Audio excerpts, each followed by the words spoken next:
शिव ओम विवा क्रिएशन में आपका बहुत बहुत स्वागत है। मैं आपको सास बहू की एक इमोशनल कहानी सुनाने जा रही हूँ। विकास की माताजी का स्वभाव बहुत कठिन किस्म का था और वह सास के ओहदे पर पूर्ण शिकत के साथ विराजमान थी। विकास की अभी नई नई शादी हुई थी। वो अपने अरमानों के सपने सजाए भावी जिंदगी के बारे में सोच रहा था। विकास की पत्नी शिखा कुछ आधुनिक विचारों वाली महिला थी। उसने अंग्रेजी माध्यम के स्कूल में शिक्षा ग्रहण की थी और उसके बाद विषय विज्ञान में पोस्ट ग्रेजुएट की उपाधि हासिल की थी। शादी, सास ससुर, देवर, ननद आदि के बारे में उसके काफ़ी सकारात्मक विचार थे। विकास घर का बड़ा पुत्र था। वह एक निजी कॉलेज में विख्यात था। उसके एक छोटा भाई और एक छोटी बहन थी। पिताजी वन विभाग में बड़े अधिकारी थे और वो परिवार से दूर दूसरे शहर में रहते थे। माताजी घरेलू महिला थी जो ज़्यादा पढ़ी लिखी नहीं थी। जैसा कि हर घर में होता है कि शादी के कुछ दिनों तक नई दुल्हन को कुछ भी कार्य नहीं करने दिया जाता और जैसे ही ये कुछ दिन गुजरते हैं बाकी बकाया कारों को सूद समेत वसूल कर लिया जाता है। शिका के साथ भी कुछ ऐसा ही होने लगा। शिका के अरमान और इच्छाएं दम तोड़ने लगी। ज़्यादातर सास की यही जमजात प्रवृत्ति होती है कि एक तरफ तो वो अपनी बहू को हमेशा गुड़ियों की तरह सजाई हुई देखना चाहती हैं ताकि दुनिया में इस बात का प्रकाशित किया जा सके वह अपनी बहू को अपनी बेटी की तरह रखती है। वो दूसरी तरफ बहू को जिम्मेदारी सौंपने के बहाने घर के संपूर्ण कार्य में उलझा देती है।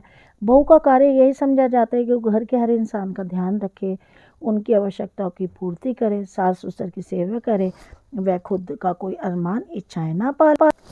शिखा की सास ने भी अपना बनावटी सास का चोला उतार फेंका और अपने पारिवारिक सास वाली भूमिका में आ गई। शिखा का पति विकास के पास इन सभी घरेलू परिस्थिति को देखकर नजरअंदाज करने के अलावा कोई और चारा नहीं था। एक तरफ जननी माँ थी और दूसरी तरफ अर्धांगिनी थी। समझ में नहीं आ रहा था कि क्या करे।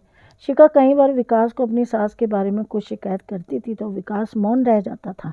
कभी कभी हिम्मत करके पिताजी के पास बात करने जाता भी था, माता के पास जाता भी था, लेकिन परंतु बिना बात किए वापस लौट आता था।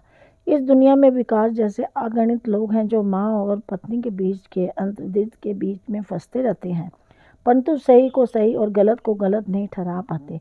विकास के पिता बहुत उलझे हुए इंसान थे। एक बार विकास ने अपने पिता को फ़ोन किया और उन्हें घरेलू परिस्थितियों के संबंध में कुछ इशारा किया तो उनके पिता ने उसे जो कहा वो शायद बहुत कम पिता कह पाते हैं। विकास के पिता ने कहा कि बेटा, मैं तेरी माँ को इतने वर्षों से जानता हूँ और उसे अब बदल पाना असंभव है। तुम लोग अपना जीवन इन परिस्थितियों में व्यर्थ क्यों कर रहे हो? अच्छा होगा कि तुम शिखा सहित किसी दूसरे जगह रहो। शिखा से मेरी तरफ से माफ़ी मांग लेंगे। विकास ने शिखा को जब ये बातचीत के बारे में बताया तो शिखा की नज़र में अपने ससुर की इज्जत पहले से काफ़ी ज़्यादा बढ़ गई। वक्त गुजरने के साथ साथ विकास के छोटे भाई और बहन की भी शादी हो गई। विकास का छोटा भाई थोड़ा मुंह फट और सपटवादी था। विकास जैसे परिस्थितियाँ जैसे उसके जीवन में आई तो उसने अपनी माँ को इस बारे में स्पष्ट बता दिया और कुछ वक्त बाद उसी शहर में अपने दूसरे घर में जाकर रहने लगा। विकास फिर वही परिस्थितियों में जीने लगा। शिखा ने स्वयं ही कुछ ना कुछ करने का निर्णय लिया।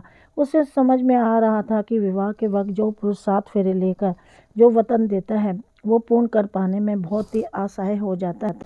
शिखा ने एक कॉलेज व्याख्याता की नौकरी कर ली और साथ ही साथ प्रतियोगी परीक्षाओं की तैयारी में जुट गई। घर से बाहर निकलने पर उसका मन दूसरी चीज़ों की तरफ से लगने लगा और उसका मन उसको काफ़ी हल्का महसूस होने लगा। विकास एक प्रवृत्ति पसंद मनमौजी विकास किस्म का इंसान था। प्राकृतिक जगहों पर जाने और वही प्रकृति की सुंदरता को निहारने में उसे बड़ा सुकून मिलता था। शिखा की बैंक में नौकरी लग गई थी और घर में 10-12 किलोमीटर की दूरी पर ही उसे पोस्टिंग हो गई थी। सरकारी नौकरी लग जाने से एक अलग किस्म का आत्मविश्वास आ जाता है। ऐसे ही कुछ शिखा के साथ भी हुआ। अब पहले से ज़्यादा बोल्ड और आत्मविश्वासी हो गई थी। माता जी का रवैया पहले जैसा ही था, परंतु अब शिखा के रवैये में कुछ बदलाव आने लगा। जहाँ पहले वो हर बात को विरोध है कर लेती थी, अब वह गलत बात का प्रतिकार करने लगी थी।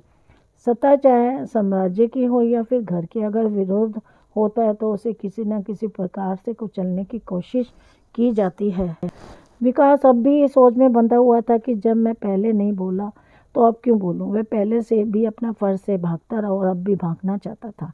अचानक से विकास के पिता का देहांत हो गया। विकास के लिए ये बड़ा ही झटका था, परंतु वक्त से बढ़कर कोई इलाज नहीं होता। माताजी के स्वभाव में अब थोड़ा बहुत परिवर्तन आने लगा था। उम्र जैसे जैसे बढ़ती जाती है तब इंसान की सत्ता स्वयं के और शरीर पर नहीं चल पाती, किसी और पर चल पाना असंभव है। विकास उसके अकेलेपन को दूर करने के लिए घंटों उनके साथ बैठा रहता है। धीरे धीरे जीवन इसी दर्रे पर चलकर चलने लगा, आज तक चला आ रहा है।